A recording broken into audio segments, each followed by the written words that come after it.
Alright, now let's talk about the lung itself. So both of the lungs, they have the respiratory component as well as non-respiratory component. So the respiratory component we will be discussing very soon. That's composed of the bronchopulmonary segments. But the non-respiratory component is composed of the elastic type of connective tissue that maintains the elastic recoiling ability of both the lungs. And people who are chronic smokers, they lose the content of elastic tissue in their lungs, and that's why sometimes they suffer from expanded lungs. The lungs have lost the recoiling ability during the phase of expiration, or when we are exhaling the air. The lungs, they come back to their normal size. So those people, they just lose that ability.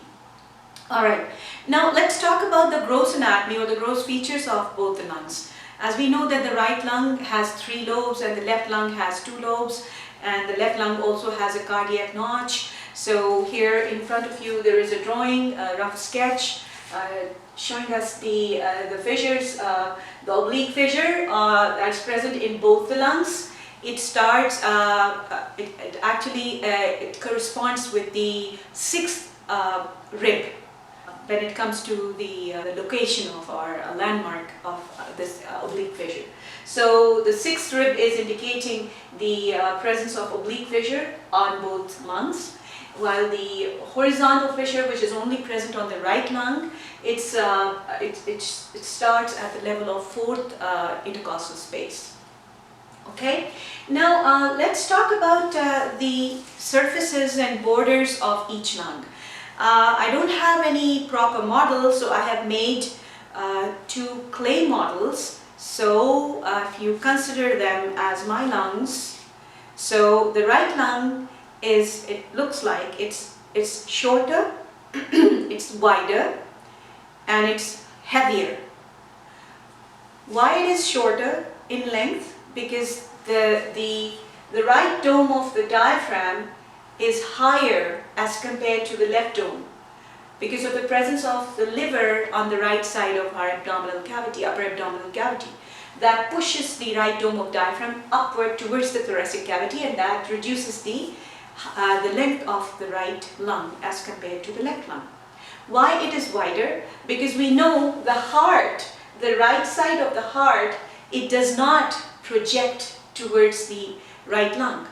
It's the left ventricle of the heart that is projecting towards the left side of the chest cavity, and that's how it is impinging upon the mediastinal surface of the lung, of the left lung. Okay? So that explains why the right lung is shorter and why it is wider and heavier. We can see that a lot of lung tissue is present on the right side as compared to the left side, because the left lung loses its middle lobe due to the projecting left ventricle of the heart, while the right lung keeps its middle lobe intact. That's why the lung tissue on the right side is more than the lung tissue on the left side. Okay, so that explains why these 3 differences are there. They are present between the right and left lungs. Okay, now I have prepared these models, and you can just to understand the surfaces and the borders. Okay, so first we'll talk about the right lung. This top part, both the lungs, they are roughly of the shape of pyramids. Okay, so the pyramid must be having an apex. So the apex, the 2 apices of the lungs, they are projecting towards the root of the neck, just above the clavicles, okay, or the collarbones. And the bases of both lungs are resting on the domes of the diaphragm. Okay, so that explains the apex and the base. Now we'll talk about the surfaces. Each lung is having a costal surface or the anterior surface, which has been heavily, it shows indentations or the markings of the ribs. Okay, so the costal surface or the anterior surface, then there is a posterior surface or the vertebral surface, the posterior surface of both lungs, it's heavily convex. Why? Because it will be fitting into the paravertebral gutters which are present on either side of the vertebral column. Okay, so the posterior surface of the lung is very smoothly convex, while the anterior surface of the lung is like pretty much flattened because of the presence of the ribs on top of it. Then there is a surface which is not visible from the front view. When you open up the chest cavity and you have removed everything to come across to look at the lung tissue, you won't be able to observe that surface. You will only be able to look at the costal surface. The posterior surface is hidden behind, and the mediastinal surface, which is the medial surface. The mediastinal surface of the right lung is facing the mediastinal surface of the left lung. Okay, so they are also facing the mediastinum. Okay, that's why they are known as mediastinal surface. Both the mediastinal surfaces of the lungs, they show a slit-like opening on either side. On the right side, on the right lung and the left lung. Okay, they're known as the Hila of the lung or the hilum of the lung. That's it's a doorway to the lung.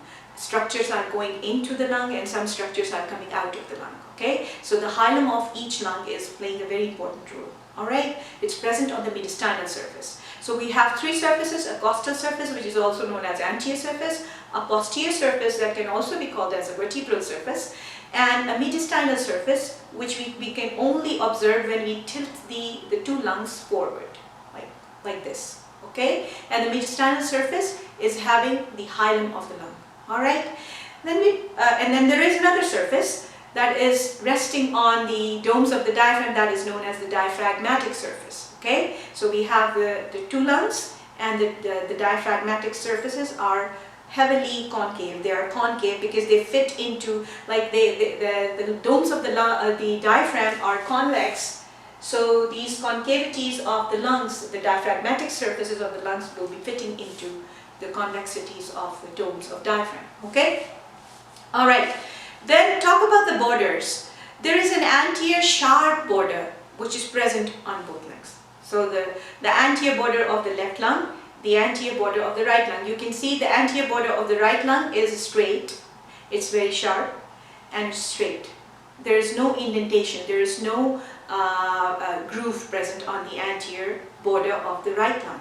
Okay, while the anterior border of the left lung is showing a very well-marked groove that has been created by the apex of the left ventricle of heart. Okay. Then the inferior border, which is just the continuation of the anterior border, and that is also very short. While the lateral border it's smooth and convex, and then there is sometimes in some books it has been mentioned as a posterior border. So the posterior border is also blunt and smooth because it will be fitting into the paravertebral gutters on either side of the vertebral column, and you can also call it the vertebral border. Okay. When we open up the chest cavity, we will be able to observe that the heart is partially covered by these anterior borders of the right lung and the left lung. Okay, and especially the lingula, which is like the downwardly projecting tongue-shaped portion of the anterior border of left lung, will be covering up the lower surface of the heart. Okay, from anterior view. Okay. So these are the borders and the surfaces of each lung, and I hope that it's been clear to you that the mediastinal surface is not visible unless and until you lift up the lung and try to tilt it lateralward. So you will be able to see the medial surface of the lung, which is having the lung root that is passing through the hilum of each lung. Okay, so I have drawn the mediastinal surface of each lung. So this is the left lung, and we are viewing the mediastinal surface of the left lung, and this is the right lung, so we are viewing the mediastinal surface of the right lung. And here you can see there are this is the slit, which is the hilum of the lung, and here is something like this hilum of the lung has been encircled by the parietal pleura, and I did mention in my previous lecture that it's been creating a sleeve like a coat, right? That this double-layered fold of the parietal pleura is also known as the pulmonary ligament. Pulmonary ligament. Okay, it's a misnomer because it doesn't provide any kind of support, but it is providing dead space for the expanding pulmonary veins, which are bringing the oxygenated blood from the lungs back to the heart. Okay, so you can see over here there are certain structures present. This is known as the root of the lung because you know, with the help of the trachea, with the help of this region, the lungs are suspended in the chest cavity. So we call them the roots of the lung because through the root of the lung is hanging below the trachea. It's attached with the trachea and with the pulmonary trunk, which is emerging from the right ventricle of the heart. So we can say that if these, like the hilum is acting like the root of the lung, because lung, if we assume that it's like a tree, because every lung is having a bronchial tree present inside it. So the root of that tree is towards the mediastinal surface of the lung, at the hilum. Okay, so yeah, so at the lung root you can observe these blue colored structures are the primary or the stem bronchi. Left primary bronchus is, I told you that it's narrower in diameter, while the right primary bronchus is wider. Just above, on the left side, this purple colored structure is representing our pulmonary vein, artery. The pulmonary artery, which is taking origin from the right ventricle of the heart, like the pulmonary trunk is taking origin from the right ventricle and is bifurcating into two pulmonary arteries, which are carrying deoxygenated blood towards the lungs for oxygenation. Okay, so the left pulmonary artery is just like the left principal bronchus, it's narrower and it's lying above the bronchus. So it's lying superior to the bronchus. Okay, while if you look at the right side, in the right hilum, the right pulmonary artery is wider and it's lying in front of the main bronchus. Okay, anterior to the main bronchus. Okay, so if you want, you can remember this relationship between the pulmonary artery and the bronchi on both sides, right and left. You can say RALS, RALS. Right bronchus, the artery is lying anterior to the right principal bronchus. The artery is lying superior to the left principal bronchus. So that is how you can memorize and you can remember the relationship between the pulmonary artery and the main bronchus at the hilum or the root of the lung. Okay? Yeah. And then you can see there are red colored vessels also present. So these are, like, you know that every lung gives off two pulmonary veins which will be going back towards the heart, towards the left atrium of the heart, and they are bringing the oxygenated blood towards the heart. Okay, they are carrying the oxygenated blood. That's the only fetal pattern of circulation still present in the adult body. Okay, the pulmonary circulation is representing the fetal pattern of blood circulation. Okay, the arteries are, the pulmonary arteries are carrying deoxygenated blood, while the pulmonary veins are carrying oxygenated blood. Okay, so on the left side we have two pulmonary veins present. One is just behind the main bronchus, and the other one is below the main bronchus. Then here, on the right side, we have the two pulmonary veins. One is on top of the main bronchus and then one is below the main bronchus. Okay. Then you can also see something which is like a small vessels. They are also the arteries. They are the bronchial arteries. So the left lung, although it is smaller, like not smaller in length, but it is as far as the lung tissue is concerned, it is having less amount of lung tissue, and it's receiving just 2 bronchi, secondary bronchi or lobar bronchi, but it also receives 2 bronchial arteries. Okay, while the right side, it's receiving 1 bronchial artery, although it is having 3 lobar bronchi. Okay, so just keep this contrast in your mind, and that's how you'll be able to remember that left lung is receiving the 2 bronchial arteries, and the right lung is receiving 1 bronchial artery. Although the right lung is having 3 lobar bronchi and the left lung is having 2 lobar bronchi, but there is this kind of arrangement. Okay? Yeah. All right. Before moving on to the bronchopulmonary segments, I really want to tell you something else. You can see on this drawing, even the drawing is also showing us that it's really hard to listen to the inferior lobe. This is the inferior lobe on both sides. So the superior lobe of the left lung is very big and the inferior lobe is small. Same is the case with the right lung. The superior lobe, which then further subdivides into a middle and the upper lobe, it's bigger. The inferior lobes on both sides are very, there's a small chunk of inferior lobe present anteriorly. But if you want to auscultate the lungs, it's hard to auscultate the inferior lobes from front. So to auscultate the inferior lobe, you have to auscultate from behind. They are present posterior. The inferior lobes are more, the sounds in the inferior lobe can be well heard from the back of the chest rather than from the front. Yeah? So I want you to keep this fact in mind as well. Alright, now we will talk about the bronchopulmonary segments, which are the anatomical, surgical and functional units of every lung. Okay? A bronchopulmonary segment is an anatomical, functional and surgical unit of each lung. Alright, so we can imagine how important a bronchopulmonary segment is.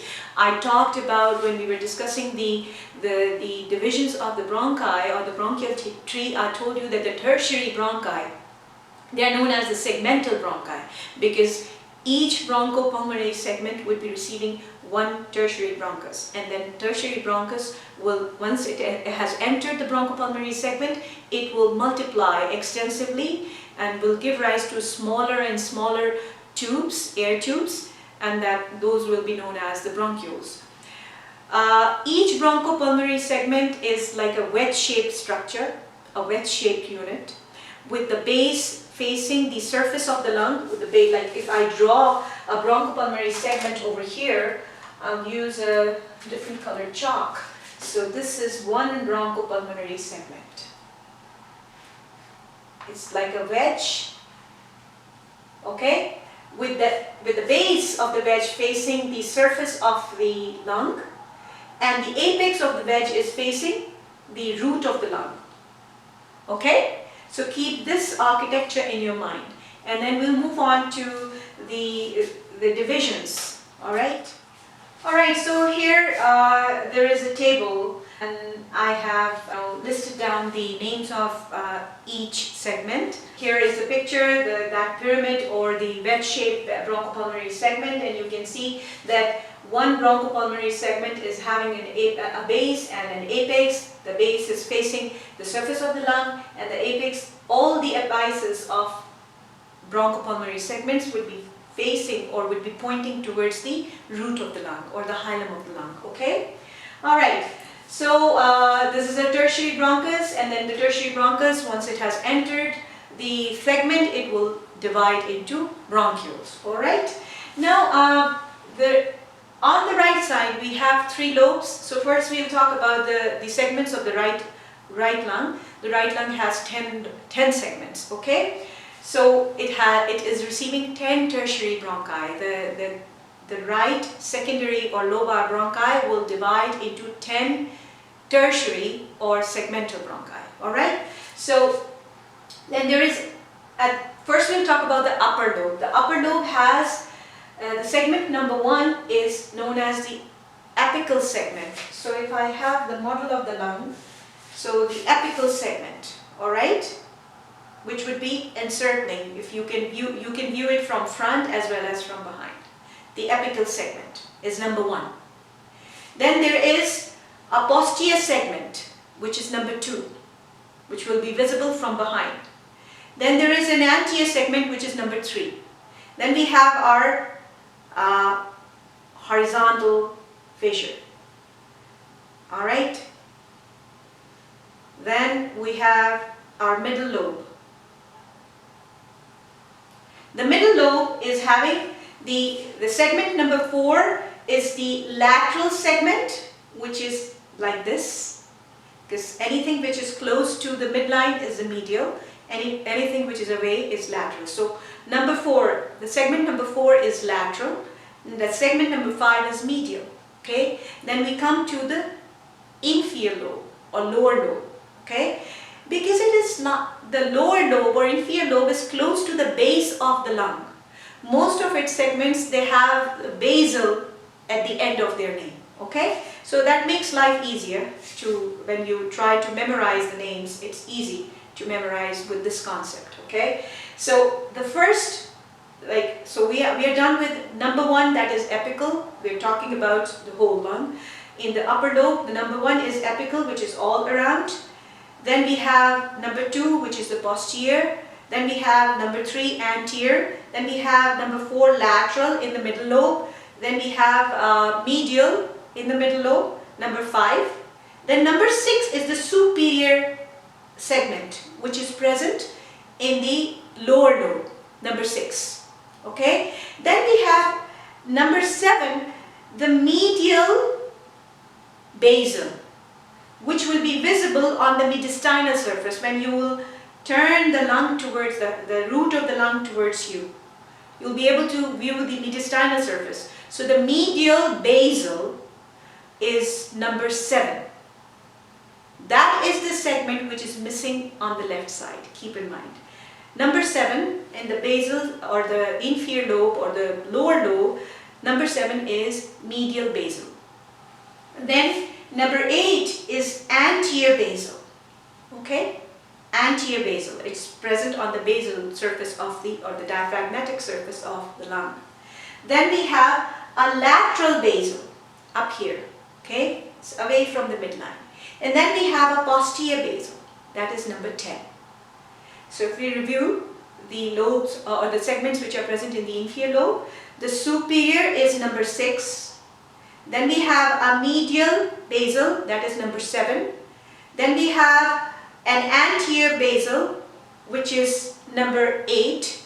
Then we have a lateral basal, which is number 9. And then we have a posterior basal, which is number 10. Okay? That's how the whole lung of the whole of the right lung has been divided into segments. What is the significance of these bronchopulmonary segments? Each bronchopulmonary segment is being separated from the other one by the connective tissue, fine network of connective tissue, which is composed of elastic as well as fibrous tissue. That is separating each segment from the other. So what's the clinical significance? That each bronchopulmonary segment is receiving its own airway, that is one tertiary bronchus, and along with the airway, the vessel of that segment will also be a branch of the pulmonary artery will be entering, right? So we use the purple color for the pulmonary artery because it's carrying the deoxygenated blood. So a branch of the pulmonary artery is following the tertiary bronchus. And then a branch of bronchial artery. Remember there were bronchial arteries entering through the hilum in each lung to supply the extrapulmonary tissue and also the bronchial tree. Okay, so the extrapulmonary or the or non-respiratory tissue, which is composed of the connective tissue, and then the airways, the smaller airways, that means the bronchioles, will be supplied by the bronchial branches of the bronchial artery. Alright, so one branch of the bronchial artery is also entering. Alright, so each bronchopulmonary segment is having its own airway, that is the terminal bronchiole, the tertiary bronchus, and its own branch of the pulmonary artery and its own branch of the bronchial artery. So if there is a problem, there is a disease process going on in one segment, it can be easily removed without disturbing the other segment. They are independent units, okay? And where is the pulmonary vein? The pulmonary vein does not present inside the segment. It's not intrasegmental. It is intersegmental, keep in mind. So the pulmonary vein is bright red because it is carrying the oxygenated blood back to the heart. Alright, so it will be running in between the two segments. Okay? Yeah. So on the right side we have 10 such segments. On the left side we have 9 segments. How? Now I'll pick up the left lung. So there is an upper lobe, and here we know that the upper lobe is very big. Yeah, it's like this. So this is the oblique fissure we are having. So the superior lobe or the upper lobe, again the apical segment, it's number 1. Then we have a posterior segment, which is number 2. Then we have an anterior segment, number 3. Then we have something, instead of a middle lobe, we have lingula. Okay, that's the remnant of the middle lobe. It's representing the middle lobe on the left side. Okay, so we call it the lingular lobe. So we have number 4, the superior lingular segment. Then there is an inferior lingular segment. Okay, then again the lower lobe or the inferior lobe again is having a superior.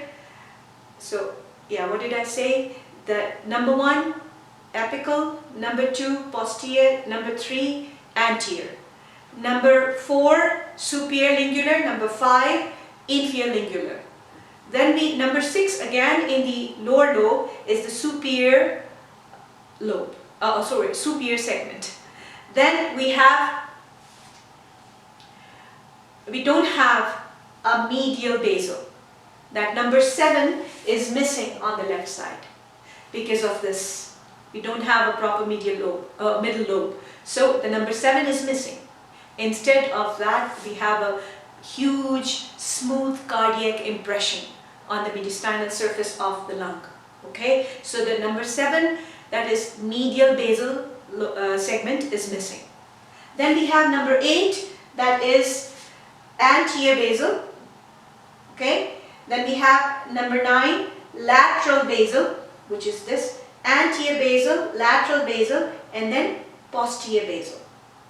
Okay, so the inferior lobe, I told you, is not very much audible because not a major chunk of an inferior lobe is present on the anterior side of the chest cavity. It's mostly at the back side of the chest cavity. So the basal lobes, all these basal lobes, they can be well heard if you auscultate the chest from behind, okay? And they are mostly present on the basal surface or the diaphragmatic surface of the inferior lobe, okay? Yeah, so here's the table. I hope that you have understood. I don't have a proper model, but I tried to explain it on this homemade model.